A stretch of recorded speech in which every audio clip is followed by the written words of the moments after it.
Hello and welcome to Network. My name is Pamela Zondi with your technology and social media news. We hope you still are staying indoors and keeping to those level 1 lockdown conditions as we are trying to avoid the second wave of infections that is already happening in other parts of the world. Remember that it's SABC Network on Facebook, Twitter, and Instagram. It's News Network at sabc.co.za on email. This week, our Twitter poll is asking you if you agree with various social networking platforms blocking or removing information if they find that it goes against their guidelines. Results of that are coming up later in the program. Firstly, here's what's coming up tonight. We go to various parts of the continent where there are several social media campaigns about atrocities that people find to be happening in those countries. In Nigeria, there's also a crowdfunding exercise that's going on as people are looking for money for the #EndSARS campaign. We find out about goggles and an app that can help people understand sign. And our conversation is looking at e-waste, and we discuss how you can dispose of your electronic waste, whether you are a big corporate or an individual. All right, so let's go all across the continent and start in Namibia, where there is the #ShutItAllDown. People in the Southern African nation are complaining about gender-based violence that's been on the increase during the country's lockdown.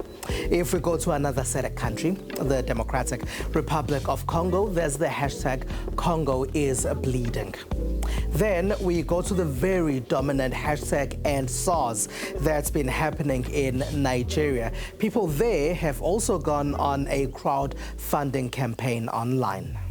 Africa is Bleeding is now a hashtag that many are using to raise concerns about what is happening in the continent. This Channel Africa graphic maps out of the hashtags dominating the continent.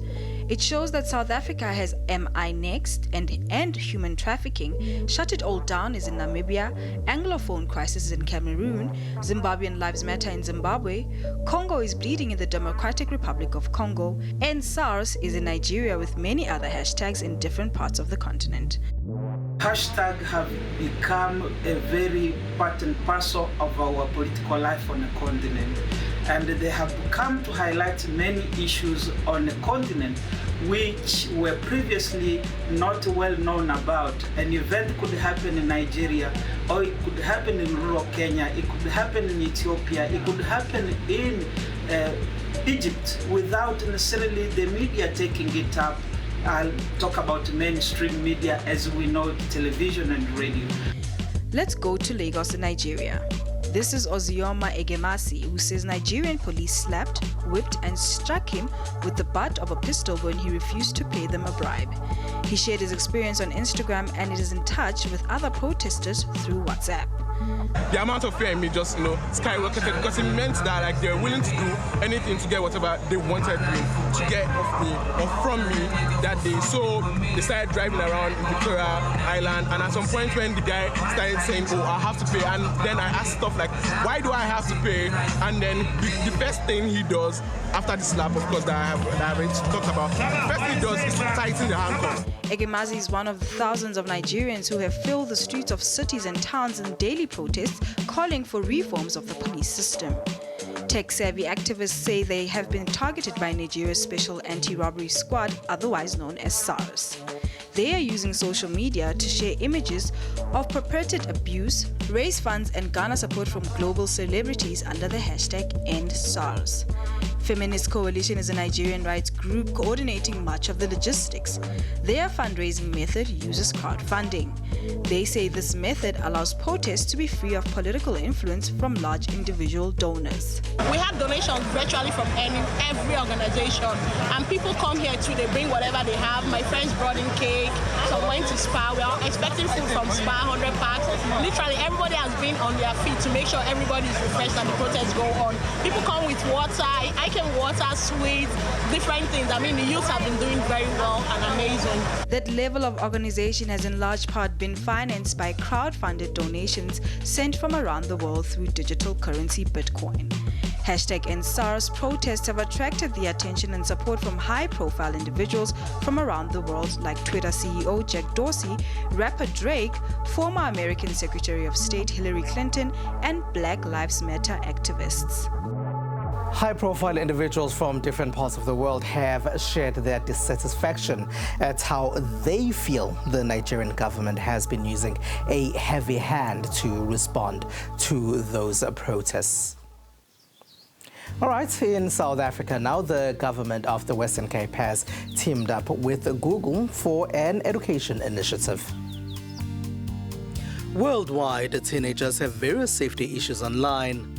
The mobile phone has become an important tool for education.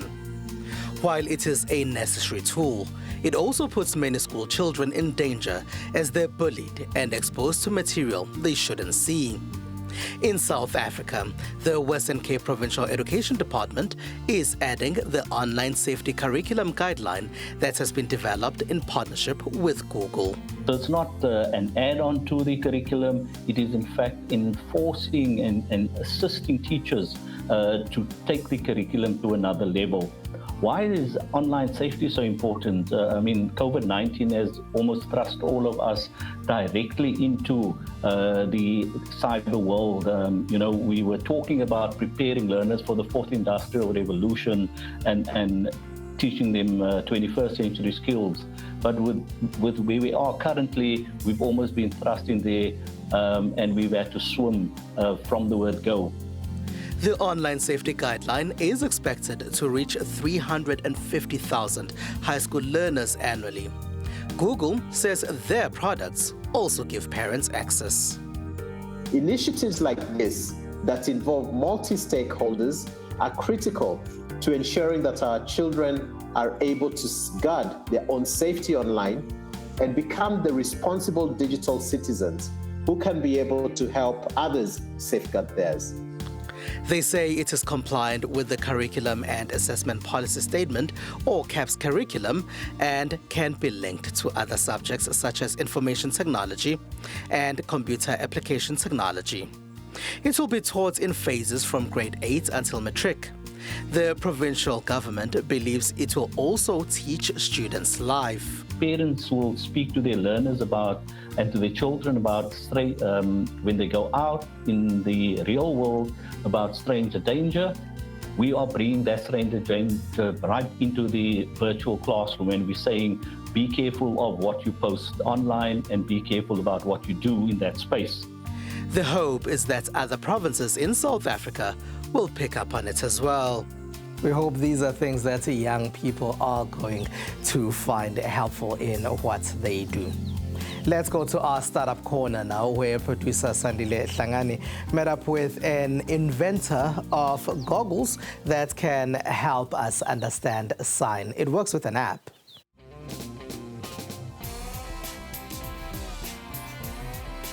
Future Coding is a platform for deaf youth to learn to code.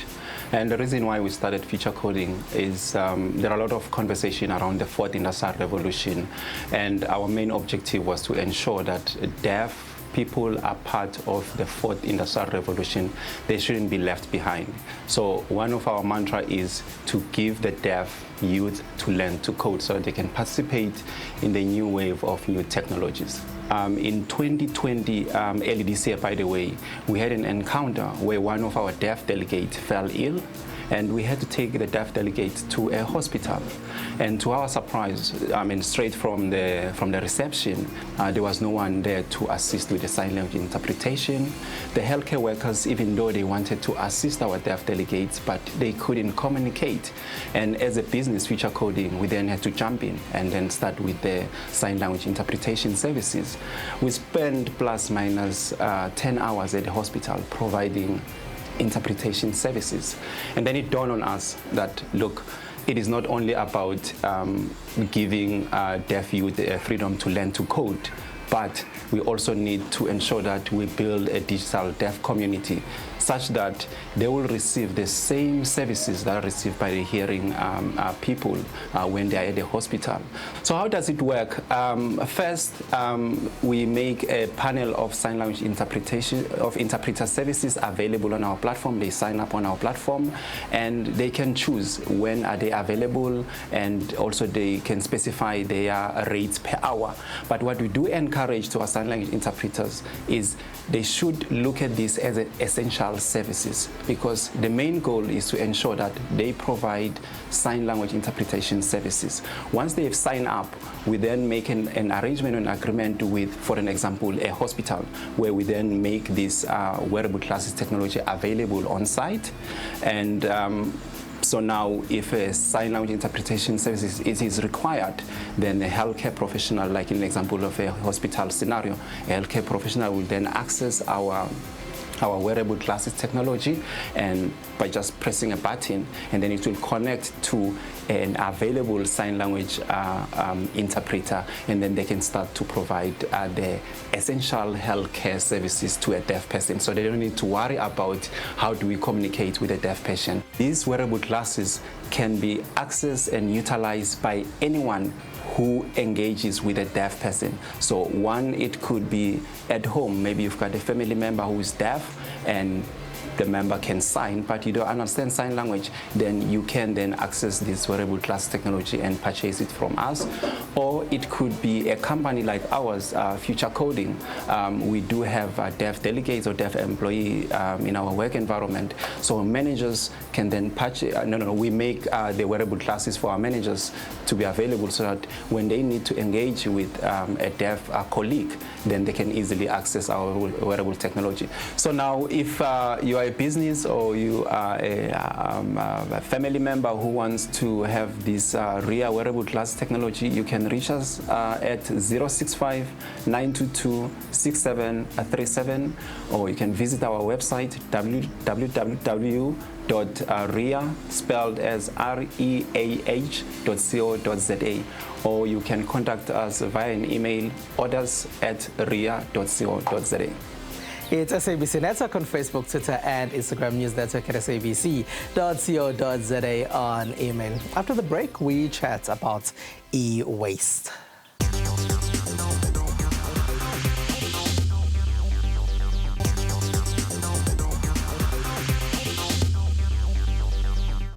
A lot of the time when our electronics are too old, we just throw them out in the garbage without really looking at the harm that they can cause.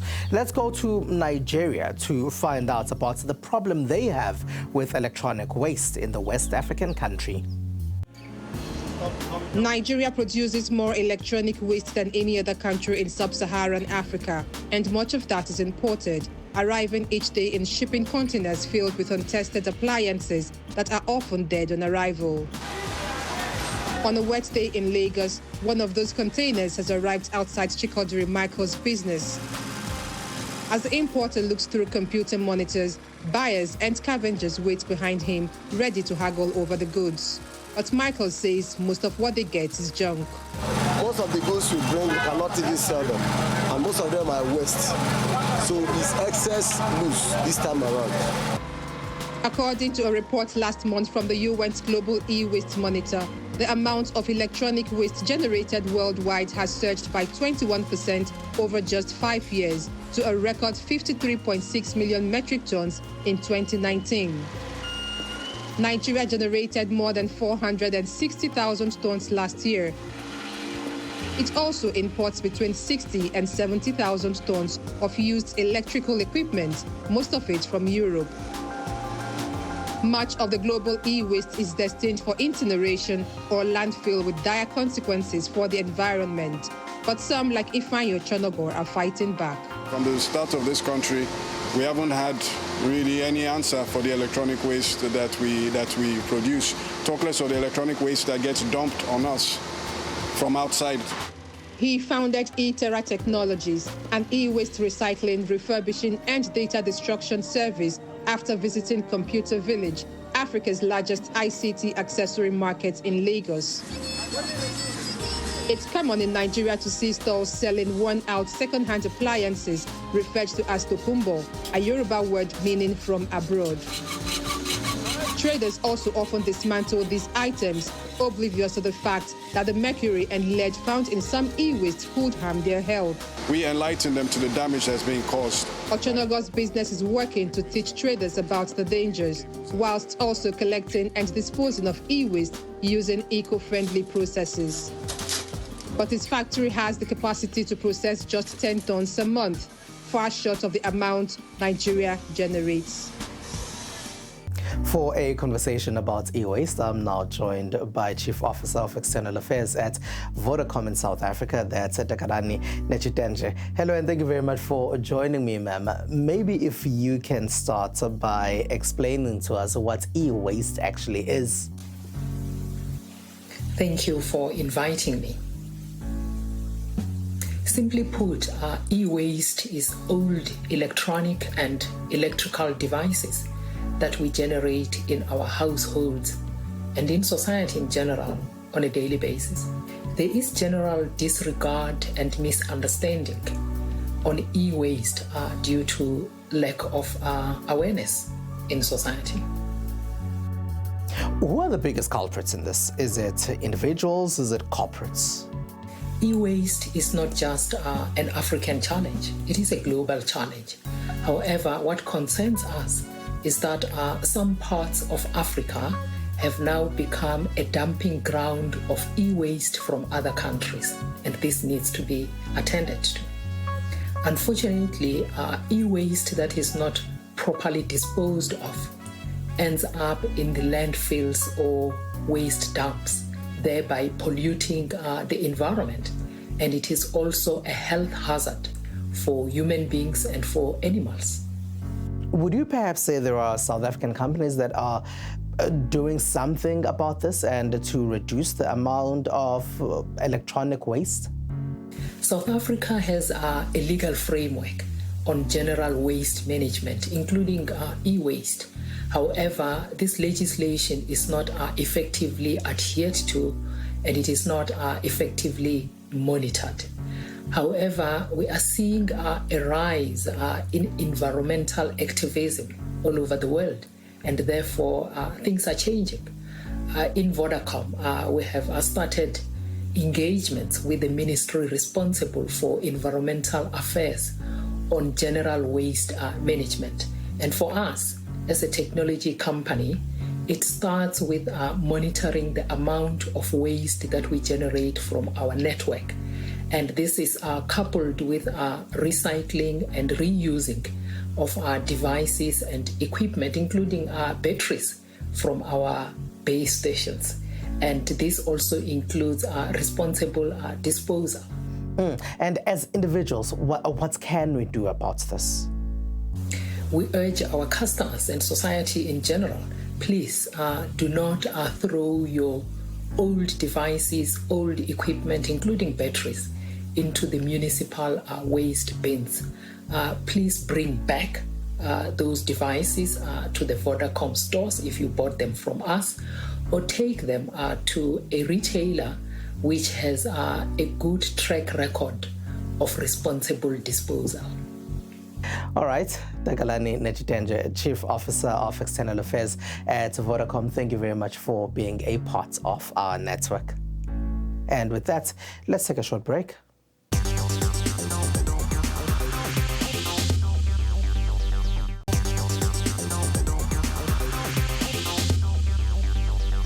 It is SABC Network on Facebook, Twitter, and Instagram. News Network at sabc.co.za on email. Welcome back. Here's what else took place in the rest of the world in the technology space. Struggling to get a phone signal at home on planet Earth? Perhaps you'll have better luck on the moon. Nokia has been selected by NASA to build the first cellular network on the moon. The Finnish company said on Monday, October 19th, as the U.S. Space Agency plans for a future where humans return there and establish lunar settlements.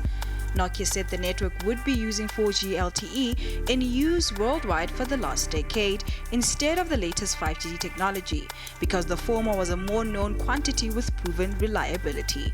The company would also pursue space applications of LTE's successor technology, 5G. And now in the USA. The country's Justice Department in 11 states filed an antitrust lawsuit against Alphabet Inc.'s Google on Tuesday, October 20th, for allegedly breaking the law in using its market power to fend off rivals.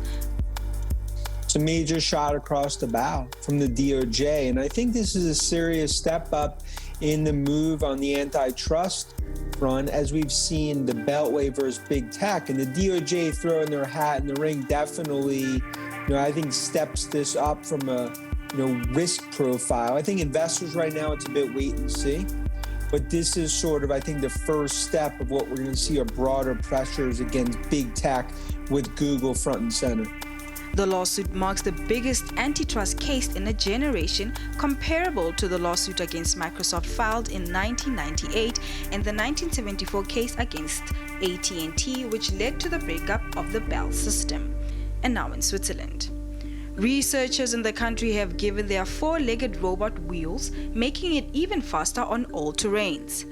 Animal is a quadruped robotic research platform designed at the Robotic Systems Laboratory in Zurich, Switzerland, that could walk, climb and jump. Now it can zoom around too. For my PhD, maybe approximately 2 years ago, I came up with the idea to have our robot animal to be a little bit faster.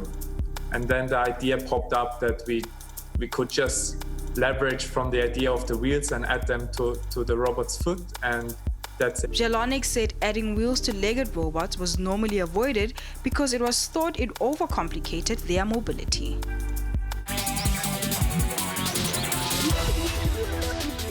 So in the last couple of months, we've seen social media networks such as Twitter and Facebook either removing or flagging posts by some world leaders. These are posts that they find to be harmful or they find to be factually incorrect. Now, we are asking you if you think that this should be done. 60% of those that responded to our Twitter poll say yes, it blocks fake news. There's 28% of you who say no, it's a freedom of speech. And then, in last place is 12%. Those are people who say they have no view on this.